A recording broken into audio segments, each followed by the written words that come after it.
해리 케인의 축구 경기에서의 금단 증상은 충격적이며 눈에 띄게 나타나고 있습니다. 최근 벌리전에서 해트트릭을 터뜨리며 그의 주가가 급상승한 반면 팀 내에서는 최저 평점을 받았다는 끔찍한 사실이 드러났습니다. 이러한 분석은 독일 현지 축구계를 놀라게 하며 손흥민과 해리 케인의 역할과 역량에 대한 논쟁을 불러일으키고 있습니다. 축구 전문 매체인 김보민 스포츠에 따르면 눈에는 사우디로 이적한 마네의 빈자리를 해리 케인으로 대체하기 위해 막대한 금액을 투자했습니다. 그러나 아직까지 완벽한 파트너를 찾아내지 못한 것으로 나타났습니다. 이로이와 코망은 해리 케인의 부족한 스피드를 보완해주고는 있지만 그들은 손흥민처럼 양발잡이가 아니며 아무렇게나 패스해도 골을 만들어내는 역량이 부족합니다. 해리 케인이 최다 평점을 받은 것은 우연이 아니며 눈에는 리그에서 계속해서 유사한 상황을 맞닥뜨릴 것으로 예상됩니다. 이들의 분석은 정말 날카로우며 포괄적입니다. 해리 케인은 최전방 스트라이커로서의 골 결정 능력과 함께 이 선에서의 경기를 지휘할 수 있는 뛰어난 능력을 가지고 있습니다. 또한 절묘한 어시스트 능력도 갖추고 있지만 코만과 자네가 손흥민의 역할을 대체하지 못하는 이유가 있습니다. 먼저 해리 케인은 바디 페인팅 후 치고 달리는 드리블을 자주 사용하며 민첩성을 발휘하며 수비수들에게 큰 어려움을 줍니다.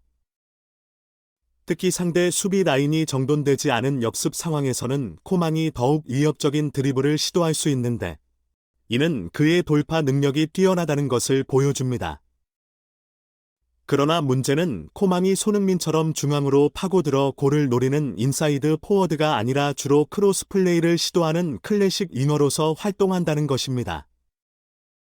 이로 인해 돌파 능력에 비해 킥과 패스를 이용한 공격에서의 마무리가 부족한 면이 있어 패스 미스를 범하며 공격 기회를 날리는 경우가 많아 비판의 대상이 되고 있습니다. 해리 케인의 축구 능력은 여러 측면에서 독특하고 매력적입니다. 그의 슈팅 정확도와 돌파 능력은 주목할 만하며 그러나 패싱력과 빌드업에서의 역할에는 아쉬움이 남는 것으로 나타났습니다. 특히 그의 밀어넣는 슈팅은 대단하지만 박스 주변에서의 슈팅 정확도는 아직까지는 향상이 필요합니다. 그의 패싱 역량은 나쁘지 않지만 뛰어난 수준은 아니며 또한 그의 돌파 성향으로 인해 빌드업에서의 역할이 제한되고 있습니다. 코망은 이러한 단점들을 가지고 있음에도 불구하고 그를 써먹을 수 있는 방법을 찾아내고 있습니다. 그러나 그의 결정력을 시험받는 순간도 있었습니다. 글라드바흐전에서의 상황은 그의 돌파를 통한 중앙 지원 시도가 허무하게 차단되는 장면을 보여주었습니다. 그가 선택한 백패스는 결국 위험한 상황을 초래할 수 있는데 이때 김민재의 위치가 아니었다면 더 큰 문제가 될 수 있었을 것입니다. 하지만 이러한 단점들 중에서 가장 심각한 문제는 그의 부상 관리입니다.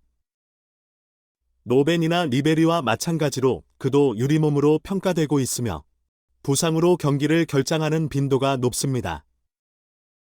이러한 부상 문제는 그가 팀을 떠난 경우 해리 케인을 중앙에서 고립시킬 수 있다는 우려를 불러일으킵니다. 코망은 왼쪽 측면에서의 능력을 향상시켰지만 아직까지 그의 다양한 역할을 수행하는 데는 한계가 있습니다. 그의 잔부상 문제 또한 계속해서 주의해야 할 부분입니다. 이러한 상황에서 팀은 그의 부상로부터 자주 벗어나는 방법을 찾아내야 할 것입니다. 그럼에도 불구하고 그의 스피드와 드리블 능력은 상대 팀에게 큰 위협을 가할 수 있는 장점 중 하나입니다. 그의 개인 기술과 스피드는 매우 탁월하며 상대를 벗겨내는 데 큰 도움이 됩니다. 해리 케인의 축구 능력은 정말로 독특하고 매력적입니다.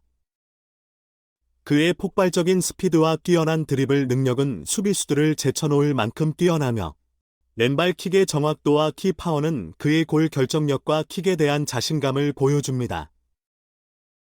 그 결과 그를 손흥민과 유사하다고 볼 수 있는 선수로 꼽을 만큼 뛰어난 역량을 지니고 있습니다. 그러나 경기 중 무리한 드리블 돌파와 그로 인한 턴오버 기복은 그의 플레이를 예측할 수 없게 만들고 있습니다. 이러한 과감한 스타일은 팬들을 놀라게 하지만 종종 골 이외의 결과로 이어집니다. 그의 기복은 팀 컨디션과 중앙 미드필더와의 호흡에 따라 큰 차이를 보이며 이로 인해 팀의 템포에 영향을 주기도 합니다. 또한 그의 과감한 스타일은 종종 턴오버로 이어져 공격 기회를 날릴 때가 있습니다. 그러한 이슈와 함께 그의 부상 기록 또한 주의를 기울여야 할 부분입니다. 그의 유리몸으로 평가되고 이적 후로부터 다양한 부상 문제가 계속해서 나타나고 있습니다. 이로 인해 그의 실력을 활용하기 위해서는 부상 관리가 필수적입니다. 그렇지 않으면 해리 케인이 중앙에서 고립되는 상황을 피하기 어려울 것입니다. 또한 그의 개인 능력에 의지하는 경향이 있어 상대 팀을 깨고 득점하는 데 어려움을 겪고 있습니다. 따라서 그는 상대 수비진을 깨고 득점을 하기 위한 기술력을 향상시켜야 할 필요가 있습니다. 그의 개인 능력은 뛰어나지만 팀 플레이와의 협동이 필요한 순간에도 개인적인 결정을 선호하는 경향이 있으며 이는 팀의 공격력에 영향을 미치고 있습니다. 마지막으로 그의 토트넘 시절과 현재의 뮌헨 플레이 스타일은 다소 차이가 있음을 고려해야 합니다. 손흥민과의 협동 플레이와 함께 플레이했던 토트넘 시절에는 그의 역할이 중요하게 부각되었지만 뮌헨에서는 레프트 윙으로 활동하며 크로스를 활용하는 역할을 하고 있습니다. 그러므로 그와 해리 케인의 조화가 더욱 중요하게 다뤄져야 할 것입니다. 손흥민과 해리 케인의 축구 듀오는 역사상 가장 빛나는 순간을 맞이하고 있습니다.